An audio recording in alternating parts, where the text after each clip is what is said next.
ज्या वेळेस पंढरपूर तालुक्यातील शेतकऱ्यांवरती अन्याय होतो, शेतकऱ्यांवरती आंदोलन करण्याची वेळ येते किंवा एखाद्याने शेतकऱ्यांसाठी आंदोलन केले तर त्या आंदोलनाला पाठिंबा देण्यासाठी पंढरपूर तालुक्यातील चळे येथील शेतकरी युवक हा मोठ्या प्रमाणात त्यामध्ये सहभाग नोंदवतो।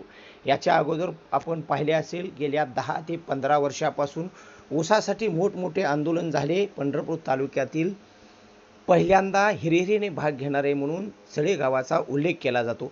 त्यानंतर मनोजदादा झरांगे पाटील यांनी मराठा आरक्षणासाठी लढा उभा केला आणि त्या लढ्याला सुद्धा अंतरवाली सराटे येथील चळे येथीलच युवक बैलगाडीतून आपला पाठिंबा देण्यासाठी तेथे दाखल झाले होते।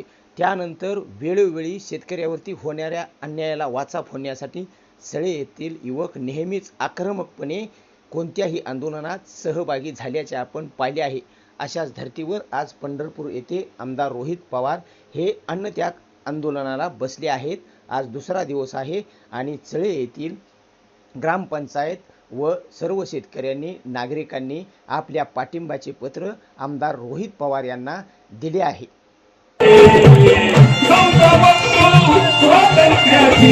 वाजवा